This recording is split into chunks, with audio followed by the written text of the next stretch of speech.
Hi, it's Peg and Des on Basketball Wives. Alright, so this week was all about Tasha. Tasha's weed bar, Tasha's birthday party, Yes. Tasha's talk about people. Before we dive in, just want to remind you guys to subscribe to our channel. Yes. And remember to like our video. Yes, and check out the other videos on our channel. We have to get started on the weave bar. Last week I was talking. But hold on. I just want to preface before you even start that I might fall asleep during this chat, just like I fell asleep during Basketball Wives multiple times I tried to watch the show. I'm so sorry, but this is about the most boring show I've ever seen in my life. Basketball Wives historically has not been a boring show because it would not have lasted for 5 seasons otherwise. However, I do understand where you're coming from because the show is lacking substantial storylines. And so each week we're talking about a lot of the same stuff and things are being dragged out and it's a little hackneyed at this point. Oh my God. I mean, the same comments. But we have could go left, could go right. Now we got the headbutt. Now, and... But there were some things that happened this episode, as I was saying. The weave bar is finally open. Last week, I was excited about the weave bar finally opening, and it's here, and it's in Brownsville. To quote Evelyn, the weave bar is a mess. It is a mess. It is a mess, and it is, like I said, in Brownsville. So for those of you who are not in or around the New York City metro area, you have to understand that Brownsville is one of the roughest areas in all of the New York metropolitan area.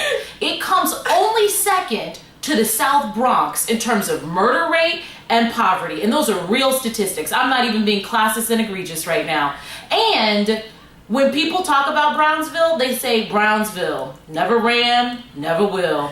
Brownsville is, to me, the ghetto. I mean, I grew up in Brooklyn, and Brownsville was an area that you avoided at all costs. So to open the fancy kind of weave bar that we saw, or half of a weave bar that we saw last night, to me, in that neighborhood is folly. But people in that community wear weaves. I actually said to Peg yesterday that store at the closing of the store every day should back up a U-Haul and pack up all the items every day, like they're moving, so that no one has anything to steal when they break into the establishment. Well, I actually thought it looked like, when they walked in, it looked like a real bar. Because they had the lit bar, which I'm not sure what they'll show there. I guess maybe weaves. But they were serving alcohol from there. No, the concept of the weave bar is that you actually sit at the bar while you get your weave. During the day, you're going to sit there and get a drink and get a weave?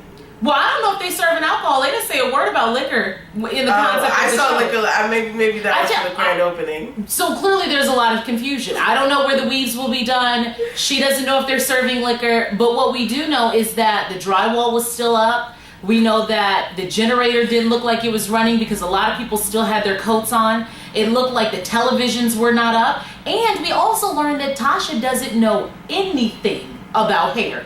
Self-admittedly. Well, listen, I mean, first of all, let's start with the sign. Yes. Because Evelyn kept saying, and I thought she's like, I might need to look at that again, because I'm pretty sure that's extra W. I was like, how many times do you need to look at that sign to see? That is shade. That is co-signing shade. Girl, am I crazy? Come out here and look at this. Is that right? I know I can spell. Can you spell? That's what that was. And you see all of these sort of Brownsvillians like loitering around outside, looking like, what is going on here? I thought maybe the idea was that they're saying it's going to be a winning establishment. So wins. Please. Like, I have to roll my eyes at you at that. Please. It was funny when Tammy says to Tasha, she goes, is it celebrity so-ins or so-wins? I said, these girls are a mess. They know that the awning is misspelled, and Tasha is talking about the weave bar like, well, she's saying, I invest in things and occasionally I don't know what the business is about. And that's actually understandable because there are investors who invest in businesses and they don't really know the ins and outs of the industry. But the difference is, Tasha, is that not only do you not know the ins and outs of the industry, it was a mess. Tammy had so much shade to throw, but I think she's throwing it at Tasha. She was like, so let me get this straight. What do you know about business? Businesses have you opened? You say, I tried to tell you, something about if you don't know about a business, you should invest, but you said you've opened a lot of businesses. So what businesses have you opened? And then Tasha says the children's clothing store, and Tammy goes, is it still open? Right. And it's not. It's not. Just like that celebrity so wins may not be. Oh boy, that was the best. I thought that was hilarious. But the best part was Big Diva rolls out. Now, I might have been a little slow. As I said, I was falling in and out of sleep while I was watching this episode. But I thought Big Diva must be some cartoon character I'm not aware of because the way they were talking about her. So I'm sitting there Googling Big Diva. I'm getting... not Drop Dead Diva. I'm getting all kinds of other things. The only thing coming up on Big Diva is Aretha Franklin on Google. I mean, the Big Diva character was a mess. I could not understand what that was. You had time. Let me just understand this. You had time to go out and get that costume made and have somebody get in it, but you did not have time to get some plaster on the walls, to get some carpeting on the floor, to get some hair in the store. Very true. But why? Really though? Those are the priorities, Big Diva? And the jokes that those ladies were making about how Big Diva will be treated on the streets of Brownsville really cracked me up. I was like, you are so right. You ladies know Brownsville. They're like, Big Diva's gonna get kicked in the neck. And I was like, that is a very distinct possibility in that neighborhood. The whole situation was a mess. The only thing, and this is the last thing I'm going to say about this weave bar, is that the only thing that surprised me was that Elgin Charles was there. And anybody who knows anything about hair knows Elgin Charles because he is legendary. And he has a salon that is gorgeous in Beverly Hills. I would be embarrassed to invite someone like Elgin Charles out to Brownsville to stand in that hollowed out, shell-shocked weave bar establishment. I'm like, I just hope the weaves are bulletproof. That's it. Well, apparently, Tasha decided to throw herself a birthday party immediately after this. And I'm thinking, if you've had one disastrous party, you might want to hold off on inviting people to another party. But no, she had her birthday party. I will say this, though. They said the party was supposed to start at 8. And they were there at 8:15. Everybody knows a party that says we'll start at 8 is not going to start at 8.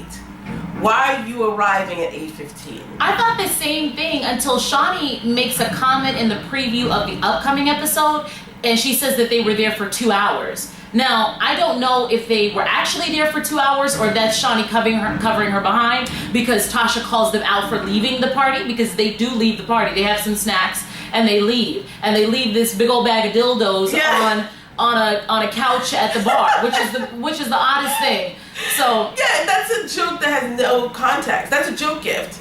You can't just leave it for someone. You need to explain it and have a laugh. But why couldn't they wait until they saw her again? You know you're going to see the girl again. We should just go leave the dildos at the bar. I couldn't understand that. But when Tasha finally did show up and they left, her birthday party looked like a Glamour Shots photo shoot. It was just a bunch of pictures. Yeah. I mean, maybe we only saw snippets of the party, but it looked really dry. It did. What did they, Shawnee said that Tasha had promised her dancing on tables and a really wild time. If Tasha promised you dancing on tables, would you really look at her face and be like, yeah, you're the kind of girl who's going to throw a party? Everything that comes out of her mouth is monotone, and I'm going to believe you're going to get turned up at your birthday parties to your dancing on tables? Please. I just thought it was funny that Shawnee thought that was a draw. Like, ooh, dancing on tables? I'm going to be there. Absolutely. I mean, I could actually understand the appeal. Somebody told me, and not to say that I'd be on the table, but if it's going to get crunk like that, I might want to be there. They're big grown for dancing on tables. I'm just going to say. No, they're grown to participate. They can watch, right? That's what you do when you get to that age. Okay. But anyways, I mean, all of that was Tasha's foolishness this week. Yes, one last thing I did want to talk about was, very quickly, the breast cancer lady. Now, I don't want to speak ill of someone with breast cancer, but this woman said her breast was flaming. Yes. And she still had not gone to see a physician.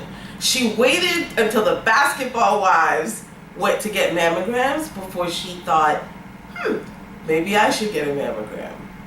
Ma'am, please. I mean, what? Were you waiting to die? I mean, what are you talking about? Her medical treatment aside, I mean, she's a donkey for that. However, I can understand why Tammy, Evelyn, and Shani showed up to that woman's house empty-handed. This woman is going through breast cancer. She's going through chemo. She's told you that you inspired her. Shani, what happened to your shoe line? You couldn't bring her a pair of shoes? Evelyn, what happened to your makeup line? You couldn't bring her some makeup? Tammy, what happened to your weave line? You couldn't bring her some weave? You couldn't bring her some nail polish? Nobody could bring her a nice gift bag? No, they're there to inspire and be inspired. That's it. Please, I thought that was so trifling to show up at that cancer lady's house with not a thing in hand except, you know, I'm ready to receive some gratitude from you for saving your life. Well, all right. Next week we see there's going to be some blow-ups. Tasha's going to confront the group. I think sure... Susie lays hands next week. Oh, really? Right. I think Susie lays hands. All right. So Susie, come on, let's do it. All right. So we'll be back next week. Yes. Subscribe to our channel and like our video again. Absolutely. And make sure to watch the other videos on our channel. All right, everyone. Bye.